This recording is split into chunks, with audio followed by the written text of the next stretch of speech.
Olá, minha gente, sou Raíssa, estou chegando com mais um podcast do blog Softball Não. Nessa manhã de domingo, nós temos agora 27 graus aqui em Natal.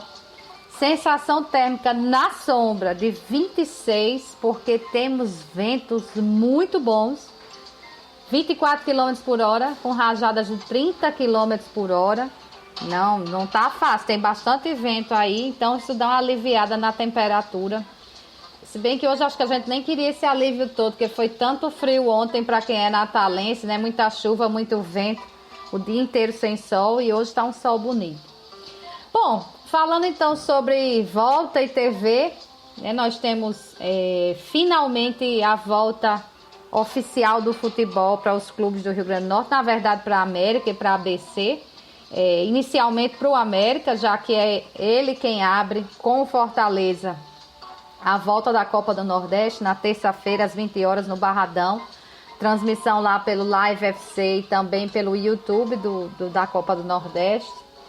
E para o ABC, essa volta acontece na quarta, no mesmo horário, 20 horas, lá no Centro Esportivo Praia do Forte, contra o CSA.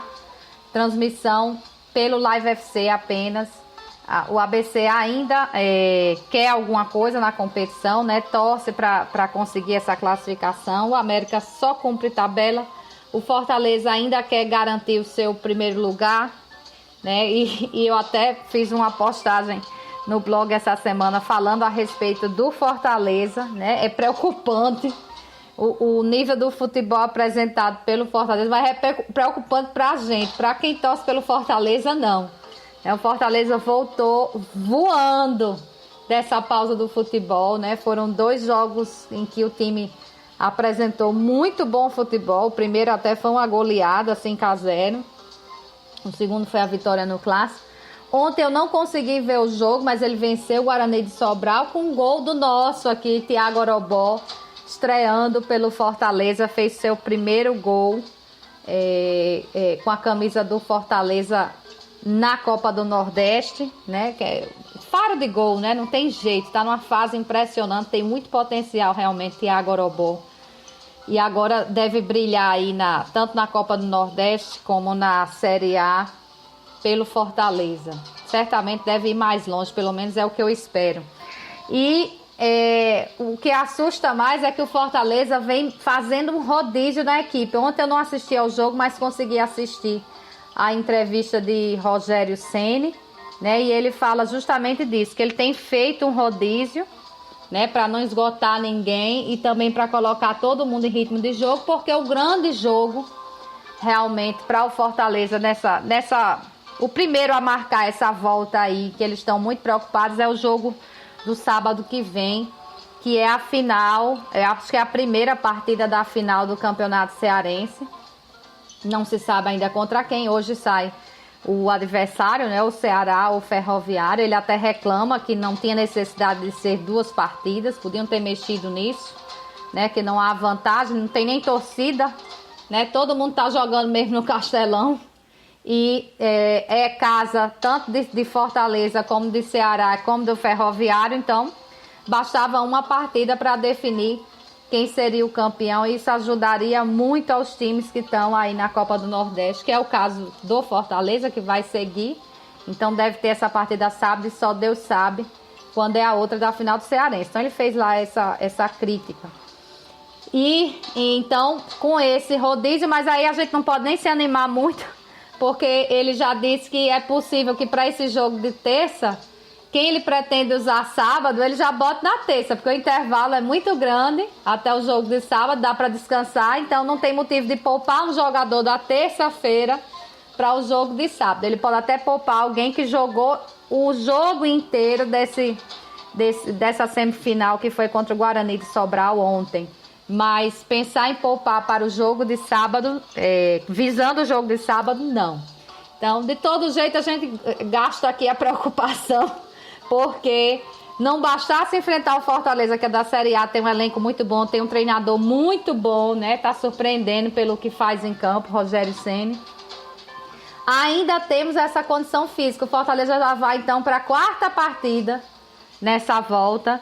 E o América vai enfrentar a sua primeira partida, ainda sentindo muito o tal do ritmo de jogo. A gente não pode negar.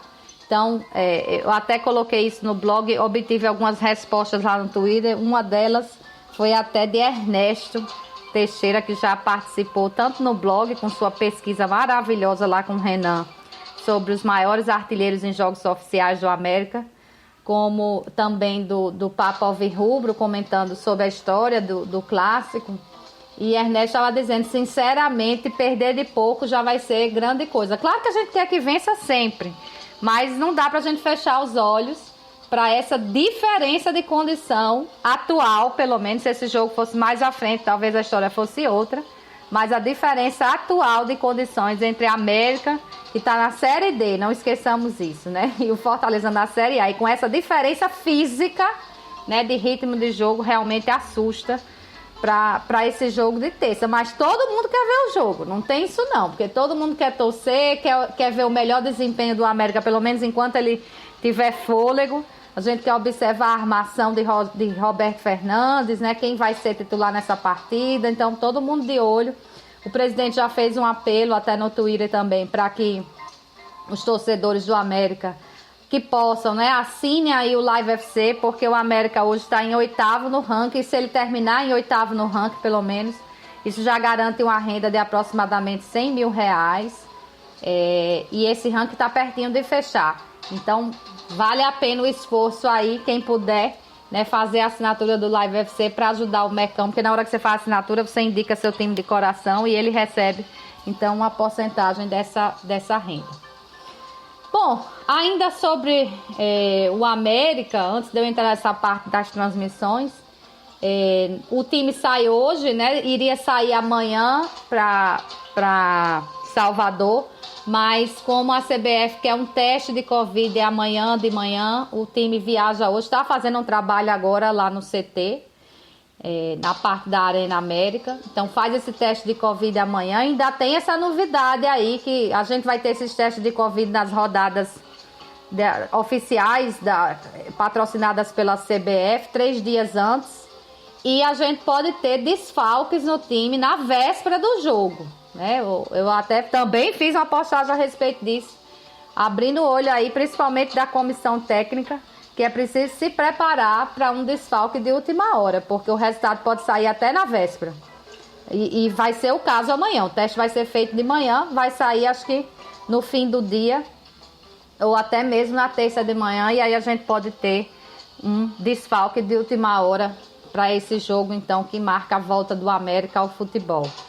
Tivemos as saídas de Tito, Geninho e o Wilson do América. Nenhum dos três mostrou grande coisa. Geninho ainda apresentou uma certa melhora depois daquele clássico horroroso. O Wilson ficou na vontade, né? Pelo menos minha. Comemorei muito sua volta, mas infelizmente ainda não se recuperou da lesão. Foi o que mostrou em campo, né? Entrava bem, com 5 minutos já não era mais o mesmo jogador, né? E Tito não vou nem comentar, porque eu não cheguei nem a ver um jogo inteiro dele. Tivemos a renovação de Leandro Melo, para mim uma boa notícia. E saiu também aí a polêmica renovação de Muricy que não tá jogando, mas foi renovado, deve ter seus motivos aí, o América, para isso. Bom, tivemos ainda, sobre transmissão agora, manifestação dos clubes do Nordeste falando que contra os apagões, a liberdade de receitas, não sei o quê, a MP 984, né? Acho que é esse o número dela, tinha que ser implantada mesmo no futebol. Eu me assusto um pouco com essas manifestações, né? Porque essa questão de apagão de jogos é quando nós temos empresas diferentes comprando os direitos. Elas que têm que se acertar para transmitir o jogo ou não, né? Liberdade de receita, isso já me dá outro medo. A gente viu aí essa semana, acho que ficou bastante comprovada a briga de Flamengo com o Globo e botou o SBT. Quem se deu muito bem foi o SBT, porque pelo menos no Rio de Janeiro conseguiu bater a Globo, mas se você for olhar os números friamente, a diferença para a Globo foi nenhuma, para ela foi muito bom até ter deixado de pagar o futebol. E nos outros estados em que os jogos em que esse jogo foi transmitido, a audiência foi muito baixa, né? O SBT não conseguiu bater a Globo. E eu hoje tenho uma reportagem muito boa na Tribuna do Norte, recomendo demais, está na página 2 do caderno, falando sobre o mercado do Rio Grande do Norte para o streaming, dizendo que, por exemplo, a TV Mecão, que é a maior aqui do Rio Grande do Norte, tem 25.600 torcedores inscritos, a WBC tem 17.900, mas quando você junta o potencial dos dois clubes na rede, isso dá quase 1 milhão de seguidores, então um potencial grande. Mas o diretor do Ibope, né, que é quem é o entrevistado para falar a respeito disso, o nome dele acho que é José Colagrossi, se eu não estou aqui me enrolando, né, ele fala da importância da TV aberta, né, que ele chega a dar os números, inclusive, de Flamengo e Boa Vista, que atingiu 2,2 milhões de visualizações simultâneas no YouTube, mas que Portuguesa e Botafogo, que foi mostrado para 3 estados do Brasil pela Globo, deu uma audiência de 7,9 milhões de pessoas. E olha que o Brasil discutia era Flamengo e Boa Vista, ninguém falava de Portuguesa e Botafogo. Então, ele disse que os clubes não podem abrir mão do alcance da TV aberta, mesmo que a gente saiba que não é qualquer TV aberta que tem um alcance da Globo, por exemplo, mas não dá para abrir. E ele chega a dizer diretamente, né, que tem a questão de qualidade de sinal, velocidade da internet para falar a respeito dos streams, mas eu vou ler aqui o que ele fala sobre essa questão da negociação individual, da negociação coletiva. Vamos lá, aspas para ele. Vamos olhar para as ligas de maior sucesso de audiência e de arrecadação no mundo. NFL, MLB, NHL e NBA, campeonato espanhol, italiano, inglês e alemão. Todas negociam direitos de transmissão em conjunto.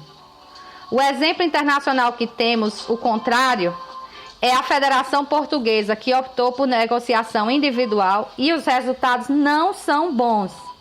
Se o exemplo internacional serve para alguma coisa, é para mostrar que a negociação coletiva funciona melhor. Bom, tem muito mais coisa que ele fala lá, que é muito interessante. Eu até separei, mas não vai dar para falar aqui de tudo. E eu acho que os clubes menores do futebol brasileiro, que tem menos exposição, e esse é o caso dos clubes nordestinos, eles têm que abrir o olho para isso, né? Porque quando você consegue uma negociação que envolve todos, isso fica muito melhor do que uma negociação que vai pegar só quem tem maior audiência garantida, assim. Obviamente, você olha aqui para o Nordeste, você pensa logo no Bahia, no Vitória, para a questão de audiências maiores, até pelo tamanho que a Bahia tem.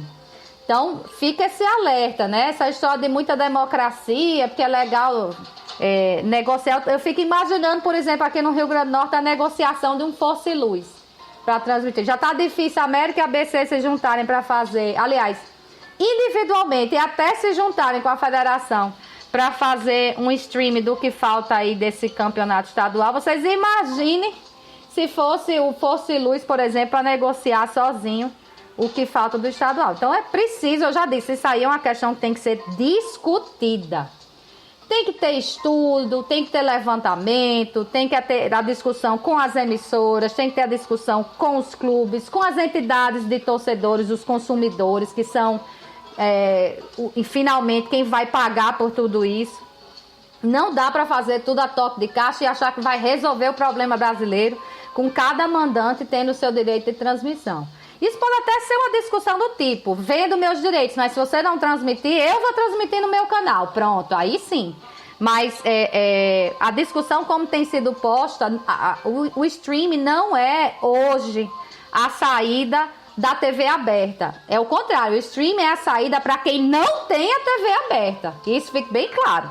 TV aberta tem um alcance muito maior, inclusive para chamar os patrocinadores para um clube. A gente não pode abrir mão disso. Isso precisa ser muito bem discutido.